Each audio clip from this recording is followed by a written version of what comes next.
Low vitamin D, really, it's a problem. And there is a lot of people nowadays that suffer, or maybe they don't even suffer, because most people don't know that they are lacking of vitamin D. So the question might be, is this really a problem? Is there something that I can do? Do I need to go and take vitamin D? Are there any foods high in vitamin D that I can be taking? Is it just getting the foods, or there is something else? What are the benefits of vitamin D? What are the dangers? What are the short-term dangers? What are the long-term dangers? So we're going to discuss all about this during this video, but I want you to get, after you see this video, to know that this is something important. This is something that you need to go and address with your physician. You need to go and work it out. And also you need to know all the benefits so you can get all these tools, all this knowledge, and you can start incorporating them into your life so you have good levels of vitamin D. Again, having a deficiency or having an insufficiency, and we're going to talk about this,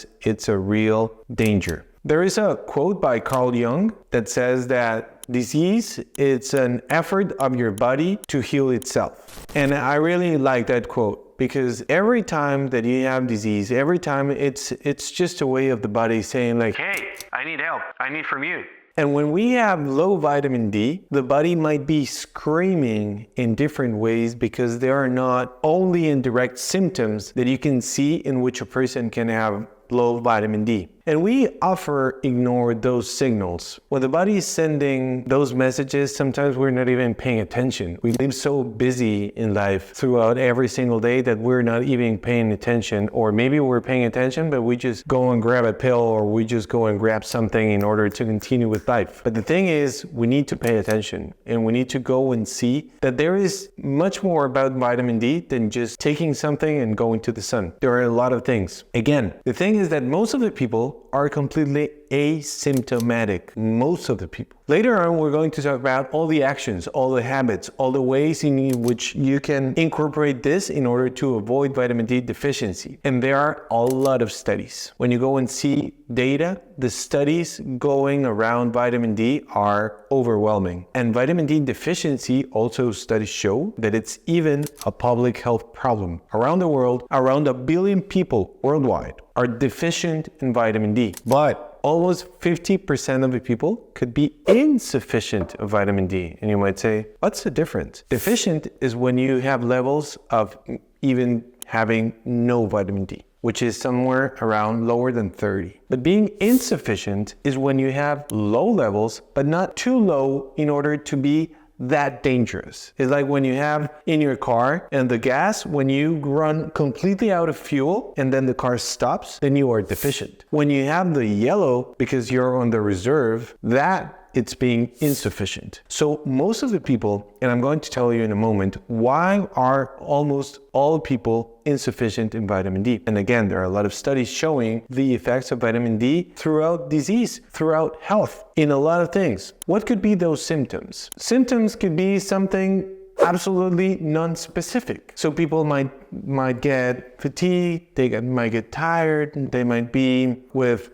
cramps, with bone pain, bone discomfort. People might even start having depression symptoms, anxiety, or just feeling blue, just having mood swings. Again, it's not something that is absolutely specific. Some people might get fractures. Fractures could be a sign, or it could be a symptom that people might be deficient in vitamin D, but not everyone needs to have that. People might also start getting frequent infections or more severe infections than the one that maybe some other person. And when we go and see this is something that happened during the pandemic of SARS-CoV-2, during the COVID-19 pandemic. And the thing is, when they looked at the people that were admitted in the ICU, more than 50% of that people were lacking of vitamin D. Again, having low vitamin D, it's something, and we're going to discuss about this in a moment, it's something that helps our immune system. So you might be asking, okay, but is there different from this? Is there a way in which I can go and check my vitamin D? Yeah, there is a test, blood test. It's very simple. You can go and ask your physician to perform a blood test to measure vitamin D. It's a way that is called 25-hydroxy vitamin D. That's the one that you should be looking for. And again, if you have levels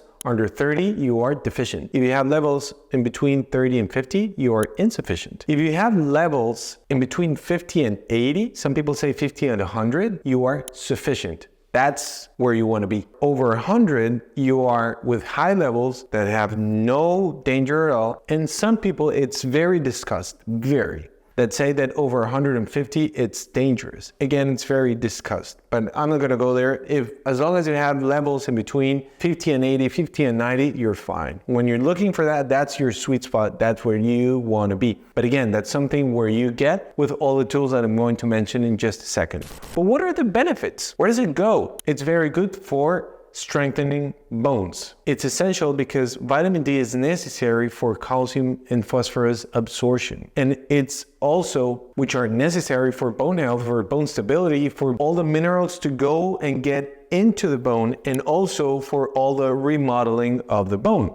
And is this crucial? Of course. It plays a role not only in bone health, but also in the immune system, but also in overall well-being. When we talk about the immune system, it goes into both systems, in the innate immune system and also in the adaptive. The innate is the one we inherit from our mother, and the adaptive, as the name says, is the one that you go and start making through our lives when you get an infection, and when you get a vaccine, or when you get probiotics, or by all the stability of the microbiota and all of those things that we get throughout our life. That's the adaptive. When we lack, when we have deficiency, it's related with autoimmunity, to being more susceptible to acute or chronic infections, because we have different cells, B cells, T cells, dendritic cells, that are absolutely related. And when we talk about autoimmune disease, it can even go into which ones? Psoriasis, type 1 diabetes, multiple sclerosis, rheumatoid arthritis, or any other autoimmune disease. So again, immune system, bone health. Is there anything else? Yes, it has been shown to reduce the progression and the growth of cancer cells. It has been shown to reduce acute and chronic inflammation in different individuals throughout different diseases. It has shown that it helps remodeling the structure of cells to control cell growth, and even in metabolic processes or in gene expression. So which are those sources? Because you might say, okay, I know it's important. Again, best source is when you go and look for fatty fish, salmon, tuna, sardines. Those are the best sources. Less extent, maybe when you go for egg yolks or when you go for fatty cheeses, you're going to find vitamin D, but in a lower dose. And if you have a deficiency or an insufficiency, is it enough if you just take fatty fish? It can, but it's going to be very slow, the process of recovering those levels. What do you need to take? You need to take vitamin D3. It's the best way in which it comes in a supplement. There comes in different ways. The way that I like the most is the one that it's diluted in MCT, medium chain triglycerides, or in olive oil. The ones in olive oil are a little bit more expensive, but try to avoid the ones that come in sunflower, safflower, or canola oil, because those get rancid easily and they can damage the vitamin D. It comes also sometimes with vitamin K. Vitamin K has its reasons, but the thing is, it helps vitamin K depending on the type of vitamin K. One is more for the bone, one is go for metabolism, but please go and discuss with your physician or your nutritionist which is the best way if you're just going to take it on its own, just vitamin D3, or you're going to take vitamin D3 with vitamin K2. It depends. But it's absolutely an alternative that I really want to encourage you not to go and take it on your own. Although the best dose and the sweet spot in which you could be climbing in a safe way could be somewhere around 1,000 and 3,000 units per day. But again, please go and talk to your physician, because this is something that is going to affect your life in a positive way. But you can start discussing and seeing if the dose that you need is that one, maybe less, or maybe you're already on the sweet spot. Once you measure in between 50 and 80, maybe you need to lower the dose because you're already in a good dose, and also incorporating the good sources in your diet. There is also another way in which you can get it, and it's when you get fortified or added vitamin D to milks, to dairy products, to juices. But this is the kind of ones that I really want to encourage you not to get, because probably the dose is going to be too little. And by getting that little vitamin D, you might be fooled by thinking that the product of this guy, it's fortified with vitamin D. And what you're getting is something, it's a lot of sugar, a lot of ultra processed foods, a lot of colorants, a lot of garbage that you don't want to get in your diet for getting just little amounts of vitamin D. Well, you can just go and grab a supplement or get it from natural stuff like the things I just mentioned. But what is the problem? Is it a real problem when I'm deficient in a short term? No, the problem is when you're deficient on the long term. Long-term deficiencies could lead to osteoporosis, to fractures, to rickets in children, to cardiovascular disease. Again, cancer, autoimmune disease, being more susceptible to infections. And this is really a problem. And again, a lot of people are deficient, but a lot of people, much more, are absolutely insufficient. What do you need? You need 3 things to get good vitamin D levels. Take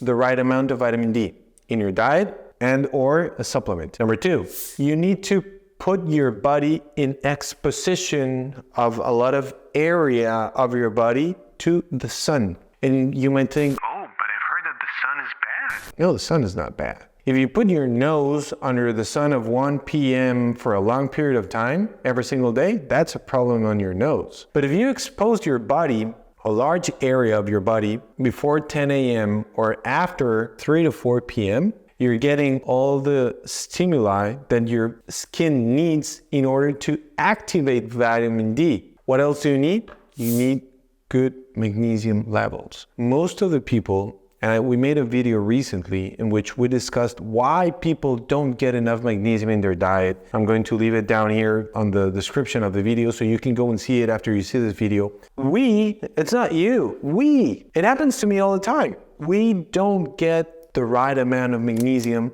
every single day. It's very common. And it's not because, and you might say, vegetables. It doesn't matter. It doesn't matter. Go and check the amounts and probably you're not going to be getting the right amount every single day. Vitamin D, for its activation, needs magnesium. So again, good consumption, good exposure to sun. A lot of area of your body needs to be exposed in order for the vitamin D to get activated. And the other activation is dependent on magnesium. So please go and see if you need to take also a magnesium supplement, because this could be your reality. What things could you do? Just 15 to 20 minutes. You could go out for a walk. You could go to the beach. You could get in a pool. You could just go out in the garden. You can play with your kids. Different things. Just get your t-shirt out and maybe put a trouser or something and just get your body exposed 15, 20 minutes to the sun, enough area, and that's it. Good consumption, good magnesium, and you got it. As a conclusion, we need to remember